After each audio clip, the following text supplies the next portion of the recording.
بسم اللہ الرحمن الرحیم۔ شروع کرتا ہوں اللہ کے نام سے جو بے انتہا مہربان نہایت رحم کرنے والے ہیں۔ اذا السماء انشقت وأذنت لربها وحقت وإذا الأرض مدت وألقت ما فيها وتخلت وأذنت لربها وحقت يا أيها الإنسان إنك كادح إلى ربك كدحا فملاقيه فأما من أوتي كتابه بيمينه فسوف يحاسب حسابا يسيرا وينقلب إلى أهله مسرورا وأما من أوتي كتابه وراء ظهره فسوف يدعو ثبورا ويصلى سعيرا إنه كان في أهله مسرورا إنه ظن أن لن يحور بلى إن ربه كان به بصيرا۔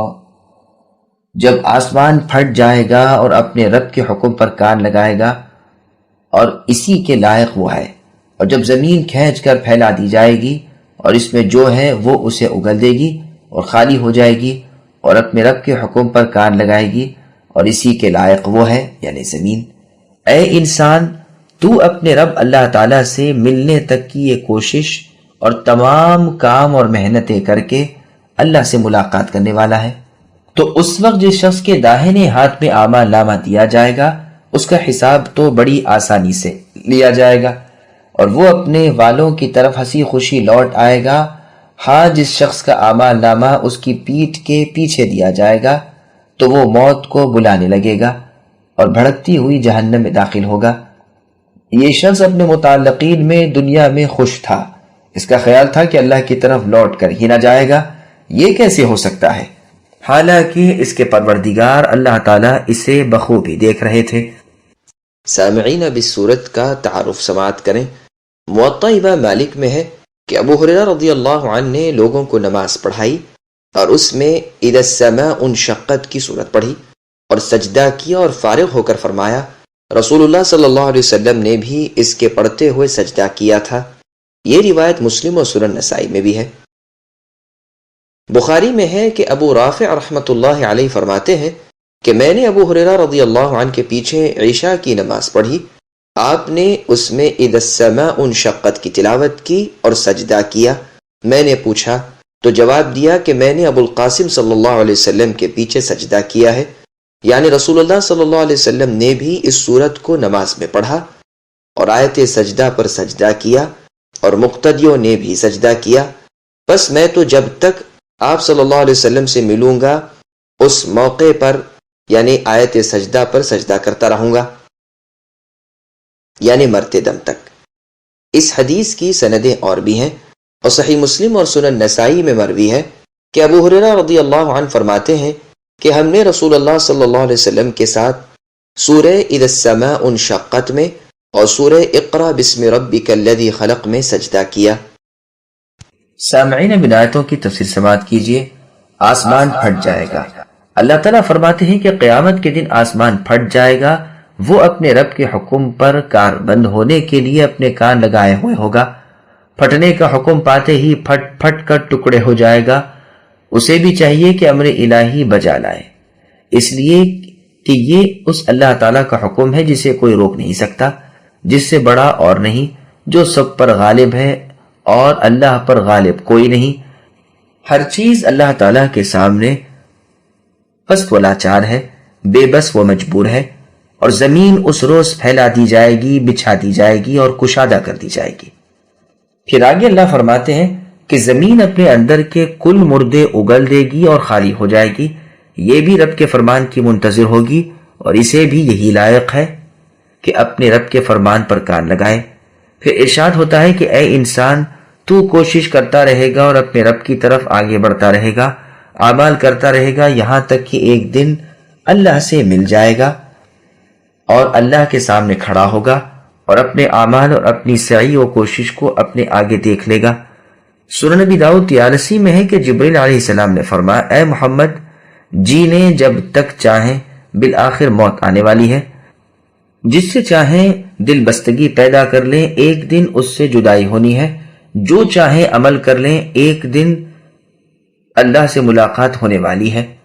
ملاقی ہی کی ضمیر کا مرجع بعض نے لفظ رب کو بھی بتلایا ہے، تو یہ معنی ہوں گے کہ اللہ تعالیٰ سے آپ کی اے نبی ملاقات ہونے والی ہے، وہ آپ کو آپ کے کل اعمال کا بدلہ دیں گے اور آپ کی تمام کوشش و سعی کا پھل آپ کو عطا فرمائیں گے۔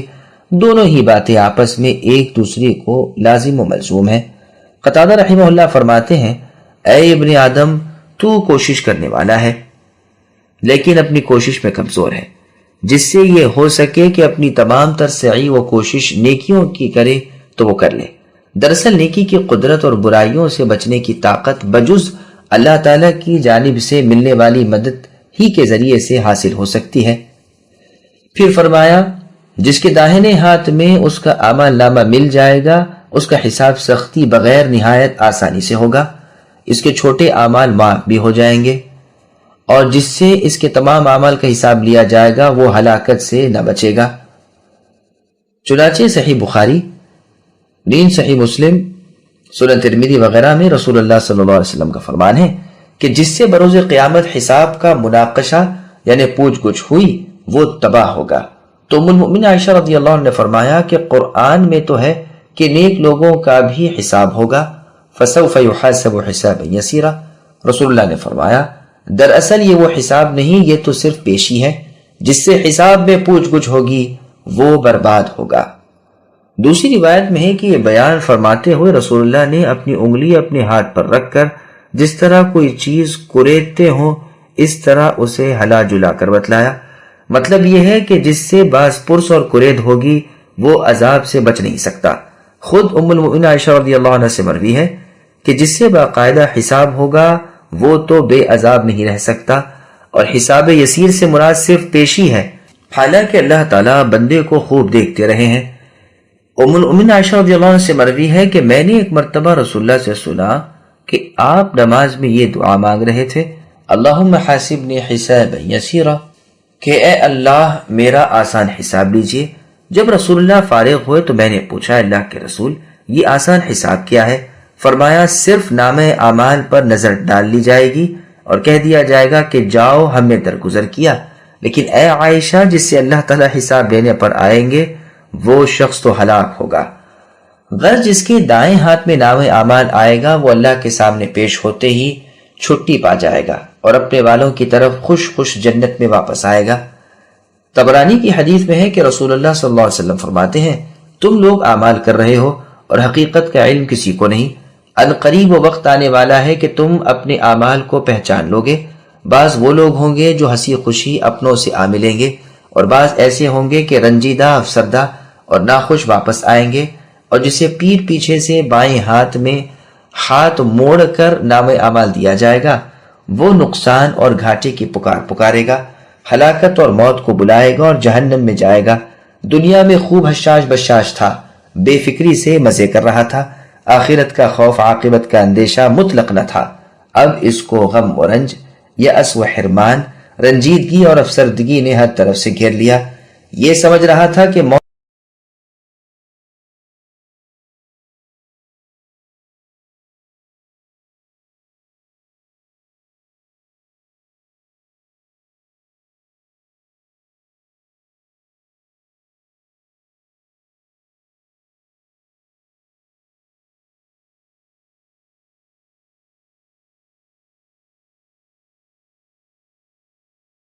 فلا أقسم بالشفق والليل وما وسق والقمر إذا اتسق لتركبن طبقا عن طبق فما لهم لا يؤمنون وإذا قرئ عليهم القرآن لا يسجدون بل الذين كفروا يكذبون والله أعلم بما يوعون فبشرهم بعذاب أليم إلا الذين آمنوا وعملوا الصالحات لهم أجر غير ممنون۔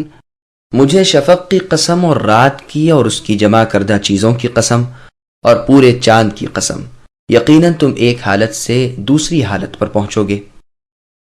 انہیں کیا ہو گیا کہ ایمان نہیں لاتے؟ اور جب ان کے پاس قرآن پڑھا جاتا ہے تو سجدہ نہیں کرتے، بلکہ یہ کفار تو جھوٹا سمجھتے ہیں۔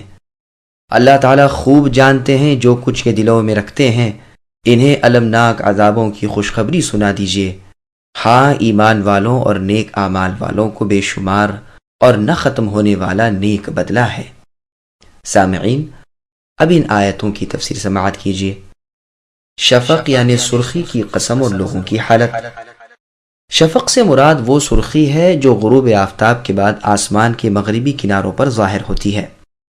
علی ابن عباس، عبادہ بن صامت، ابو ہریرہ، شداد ابن اوس، عبداللہ ابن عمر رضی اللہ عنہم، محمد بن علی بن حسین مکحول، بکر ابن عبداللہ المزنی، بکیر ابن الاشج، مالک ابن ابی ذئب، عبد العزیز ابن ابی سلمہ اور ماجشون رحمۃ اللہ علیہم یہی فرماتے ہیں کہ شفق اس سرخی کو کہتے ہیں۔ ابو ہریرہ رضی اللہ عنہ سے بھی مروی ہے کہ مراد سفیدی ہے، پس شفق کناروں کی سرخی کو کہتے ہیں، وہ طلوع سے پہلے ہو یا غروب کے بعد، اور اہل سنت کے نزدیک مشہور یہی ہے۔ خلیل کہتے ہیں عشاء کے وقت تک یہ شفق باقی رہتی ہے۔ جوہری کہتے ہیں سورج کے غروب ہونے کے بعد جو سرخی اور روشنی باقی رہتی ہے اسے شفق کہتے ہیں، یہ اول رات سے عشاء کے وقت تک باقی رہتی ہے۔ عکرمہ رحمۃ اللہ علیہ فرماتے ہیں مغرب سے لے کر عشاء تک، صحیح مسلم کی حدیث میں ہے کہ مغرب کا وقت شفق غائب ہونے تک ہے۔ مجاہد رحمۃ اللہ علیہ سے البتہ مروی ہے کہ اس سے مراد سارا دن ہے، اور یہ روایت میں ہے کہ مراد سورج ہے۔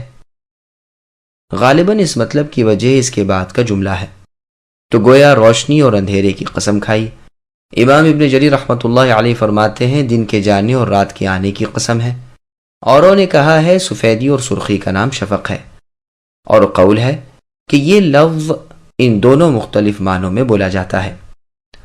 وسق کے معنی ہیں جمع کیا، یعنی رات کے ستاروں اور رات کے جانوروں کی قسم، اسی طرح رات کے اندھیرے میں تمام چیزوں کا اپنی اپنی جگہ چلے جانا، اور چاند کی قسم جب کہ وہ پورا ہو جائے، بھرپور ہو جائے اور پوری روشنی والا بن جائے۔ لَتَرْكَبُنَّ إِلَى آخر الآیہ کی تفسیر بخاری میں مرفوع حدیث سے مروی ہے کہ ایک حالت سے دوسری حالت کی طرف چڑھتے چلے جاؤ گے۔ انس رضی اللہ عنہ فرماتے ہیں جو سال آئے گا وہ اپنے پہلے سے زیادہ برا ہوگا، میں نے اسی طرح تمہارے نبی صلی اللہ علیہ وسلم سے سنا ہے۔ اس حدیث کے اور اوپر والی حدیث کے الفاظ بالکل یکساں ہیں۔ بظاہر یہ معلوم ہوتا ہے کہ یہ مرفوع حدیث ہے، واللہ اعلم، اور یہ مطلب بھی اس حدیث کا بیان کیا گیا ہے کہ اس سے مراد نبی صلی اللہ علیہ وسلم کی ذات ہے، اور اس کی تائید عمر ابن مسعود ابن عباس رضی اللہ عنہم اور عام اہل مکہ اور اہل کوفہ کی قرات سے بھی ہوتی ہے۔ ان کی قرات لَتَرْكَبِنَّ با کے زیر سے۔ شعبی رحمۃ اللہ علیہ کہتے ہیں کہ مطلب یہ ہے کہ اے نبی تم ایک آسمان کے بعد دوسرے آسمان پر چڑھو گے، مراد اس سے معراج ہے، یعنی منزل بمنزل چڑھتے چلے جاؤ گے۔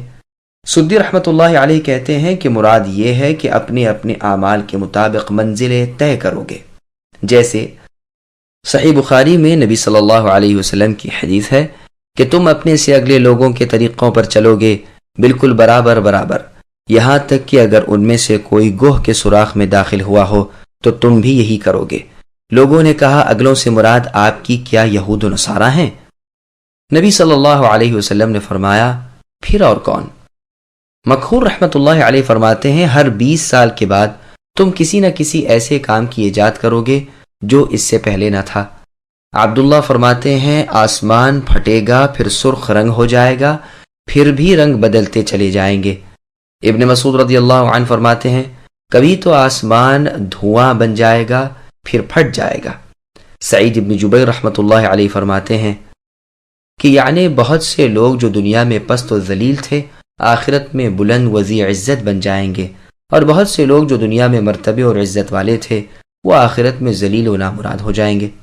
عکرمہ رحمۃ اللہ علیہ مطلب بیان کرتے ہیں کہ پہلے دودھ پیتے تھے پھر غذا کھاتے ہو، پہلے جوان تھے پھر بڈھے ہوئے۔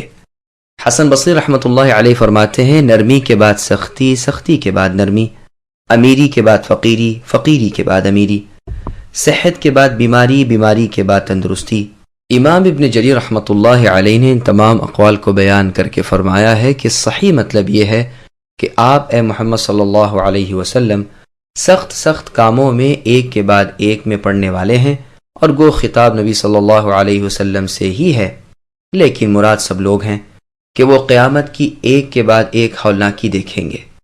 پھر فرمایا کہ انہیں کیا ہو گیا، یہ کیوں نہیں ایمان لاتے، اور انہیں قرآن سن کر سجدے میں گر پڑنے سے کون سی چیز روکتی ہے؟ بلکہ یہ کفار تو الٹا جھٹلاتے ہیں اور حق کی مخالفت کرتے ہیں اور سرکشی میں اور برائی میں پھنسے ہوئے ہیں۔ اللہ تعالیٰ ان کے دلوں کی باتوں کو جنہیں یہ چھپا رہے ہیں بخوبی جانتے ہیں۔ تم اے نبی انہیں خبر پہنچا دو کہ اللہ تعالیٰ ان کے لیے دردناک عذاب تیار کر رکھا ہے۔ پھر فرمایا کہ اس عذاب سے محفوظ ہو کر بہترین اجر کے مستحق ایماندار نیک کردار لوگ ہیں، انہیں پورا بے کٹا بے حساب اجر ملے گا۔ جیسے اور جگہ ہے اللہ نے فرمایا عطاء غیر مجذوذ، یعنی بعض لوگوں نے یہ بھی کہہ دیا ہے کہ بلا احسان، لیکن یہ معنی ٹھیک نہیں۔ ہر آن، ہر لحظہ اور ہر وقت اللہ عز و جل کے اہل جنت پر احسان و انعام ہوں گے، بلکہ صرف اللہ کے احسان اور اللہ کے فضل و کرم کی بنا پر انہیں جنت نصیب ہوئی، نہ کہ ان کے اعمال کی وجہ سے۔ بس اللہ مالک کا تو ہمیشگی اور مدام والے احسان اپنی مخلوق پر ہے ہی۔ اللہ کی ذات پاک ہر طرح کی ہر وقت کی تعریفوں کے لائق ہمیشہ ہے، اسی لیے اہل جنت پر اللہ کی تسبیح اور اللہ کی حمد یعنی تعریف کا الہام اسی طرح کیا جائے گا جس طرح سانس بلا تکلیف